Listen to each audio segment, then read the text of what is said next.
Hello dear student, welcome. तो MCom part 3 responsibility accounting जो CA CMA सबको आता है, राइट। तो बेसिकली क्वेश्चन कैसा है ना, एकदम अपने को इसमें डिसीजन लेना है, राइट। तो क्वेश्चन कैसे दिया रहेगा, कैसे सॉल्व करेंगे आज, और अच्छे से ट्राई करते हैं। तो ये टेबल है, ये क्वेश्चन आपको इतना बड़ा, अभी हम लोग आंसर यहाँ सॉल्व करेंगे, ओके। तो मैंने क्वेश्चन तुम्हारे लिए यहाँ लिख दिया, ओके। तो ए बी सी 3 डिवीजन दिया है। सेल्स, ओके, सेल्स दिया है अपने को, और वेरिएबल कॉस्ट दिया है, छोटा मोटा खर्चा। तो जब दोनों को माइनस करेंगे तो अपने को प्रॉफिट मिल जाएगा, ओके। तो ये 3 चीज़ दिया है। और इन्वेस्टमेंट है, इन्वेस्टमेंट का मतलब होता है एसेट्स, उन्होंने पैसा कंपनी में इन्वेस्ट किया है। We can say fix asset plus current asset, जो बिजनेस में पैसा डाला रहता है। तो इतना क्वेश्चन दिया है। तो सबसे पहले हम लोग क्या कैलकुलेट करेंगे, ROI, return on investment. Return on investment का मतलब होता है कि हमने जो पैसा बिजनेस में डाला है, जैसे कि ए वाले डिवीजन में 4 लाख इन्वेस्ट किया है। कितना इन्वेस्ट किया, 4 लाख, और अपना प्रॉफिट कितना है, 1 लाख है। तो कितना रिटर्न हमने कमाया है। तो अगर मैं ए का ट्राई करूँगा इधर, बी और सी, तो रिटर्न ऑन इन्वेस्टमेंट का मीन्स ROI का फॉर्मूला क्या, profit. What is profit for A division, that is 1 lakh, okay. 1 2 3 4 5, और डिवाइड किससे करेंगे, इन्वेस्टमेंट। अपन ने इन्वेस्टमेंट कितना किया था, 4 लाख। इन्वेस्टमेंट कितना किया था, 4 लाख। तो इंटू 100, जब परसेंटेज निकालेंगे तो 25% हमको ए डिवीजन में क्या हुआ, ROI मिला है। मतलब जितना डाल रहे हैं ना, 25% कमा रहे हैं। मतलब अगर आप लोग 10,000 डालेंगे तो 2,500 कमा रहे हैं। तो वैसे बी को सॉल्व करेंगे, तो बी को सॉल्व करेंगे कितना, 1,20,000 को 10 लाख से डिवाइड कर लेंगे। What is 1,20,000, it is our profit. And what is 10 lakh, it is our investment in the division B. तो इसको सॉल्व करके अपने को आएगा 12% रिटर्न, ROI बोल सकते हैं, right. For C we have to solve, that is 1,80,000 our investment, 1,80,000 it is our profit, और 9 लाख क्या किया अपन ने, इन्वेस्ट किया है। तो इस तरह अपने को 20% प्रॉफिट मिल रहा है। तो सबसे ज़्यादा ROI कहाँ ज़्यादा आ रहा है, 25, 12, 20।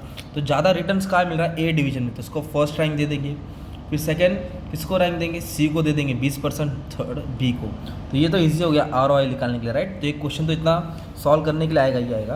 अभी जो नेक्स्ट पार्ट है ना, आपको सॉल्व करना है, वो है रेसिडुअल इनकम सॉल्व करना है। तो रेसिडुअल इनकम का मतलब क्या होता है, जो इनकम प्रॉफिट में से कॉस्ट माइनस करना पड़ता है। तो प्रॉफिट अगर मैं ए का सॉल्व करता हूँ, रिटर्न इन्वेस्टमेंट फॉर ए, तो what is profit for a, that is 1 lakh, 1 lakh लिखेंगे, ओके। इन्वेस्टमेंट कितना किया अपन ने, इन्वेस्टमेंट किया 4 लाख। तो 4 लाख के पे ना अपने को कॉस्ट देखने का कि मेरे को 4 लाख का कॉस्ट कितना दिया है। तो इधर क्वेश्चन दिया है, you are required to comment on performance of 3 division, चलो ठीक है कर देंगे। और कॉस्ट ऑफ कैपिटल 10% दिया है। Find RI, residual income on various division. तो 10% अपना कॉस्ट है। तो मतलब जो मैंने 4 लाख इन्वेस्टमेंट किया ना, उसका मुझे 10% क्या देना पड़ रहा है, खर्चा निकालना पड़ रहा है। तो मेरा प्रॉफिट तो 1 लाख है, 1 लाख क्वेश्चन में दिया था ना, ये क्वेश्चन ही है तुम्हारा। और इन्वेस्टमेंट कितना किया था, 4 लाख, उस पर 10%, दैट इज़ 40,000 मेरा कॉस्ट है, ओके, खर्चा है। तो फिर मेरा इनकम कितना बचेगा, 1 लाख मतलब 40,000 मुझे हटाना पड़ेगा ना। तो जो 60,000 बचेगा वो मेरा रेसिडुअल इनकम हो जाएगा, ओके। तो ये किसके लिए सॉल्व किया हमने, रेसिडुअल इनकम फॉर ए। अगर बी का सॉल्व करना है तो मुझे प्रॉफिट लेना पड़ेगा। What is my profit, that is 1,20,000, ये प्रॉफिट क्वेश्चन में दिया है, 1,20,000 लिखूँगा। और इन्वेस्टमेंट कितना किया था, 10 लाख, और 10 लाख पे कितना टका निकालूंगा, 10%। तो 10 लाख पे 10% निकालूंगा तो कितना आ जाएगा 1 लाख आ जाएगा। डायरेक्ट सॉल्व किया है ना। ये 10 लाख पे मुझे कितना परसेंट निकालना है, इन्वेस्टमेंट पे 10%, दैट इज़ 1 लाख। तो उसको सॉल्व करके मुझे 20,000 मिलेगा। तो मेरा रेसिडुअल इनकम ले दे के कितना मिल रहा है मुझे, 20,000। वैसे सी के लिए सॉल्व करूँगा तो मेरा प्रॉफिट है 1,80,000, तो 1,80,000 लिखेंगे।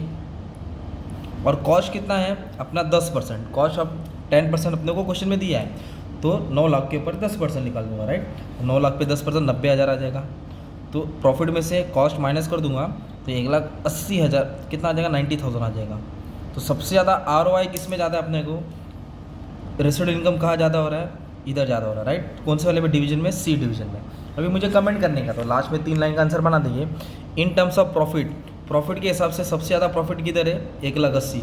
तो C is the best earning amount of profit. ROI सबसे ज़्यादा ROI किधर है भाई, ए में। तो डिवीजन ए अच्छा परफॉर्मेंस दे रहा है इन्वेस्टमेंट पे। और रेसिडुअल इनकम किधर अच्छा दे रहा है, सी वाले पे अच्छा दे रहा है। ये तुम्हारा कमेंट, तो इस तरह तुम्हारा सॉल्यूशन भी होगा। तो तुम ये पैटर्न में भी सॉल्यूशन सॉल्व कर सकते हैं, और जैसे मैंने किया वैसे भी सॉल्व कर सकते हैं। तो ऐसा 15 मार्क का सम एग्जाम में आता है, ओके। घुमा फिरा के आएगा। मेन क्वेश्चन है ना, तुमको क्वेश्चन पैराग्राफ में आएगा, किस में आएगा, पैराग्राफ में। तो आपको रेडी रहना पड़ेगा, राइट। तो और भी सब हम लोग को अगर ट्राई करना रहेगा तो ये वाला सब हेल्प कर दूंगा तुम्हारे लिए, ठीक है।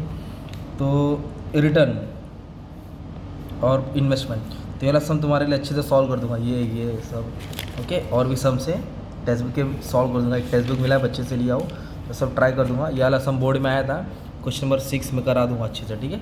Thank you very much.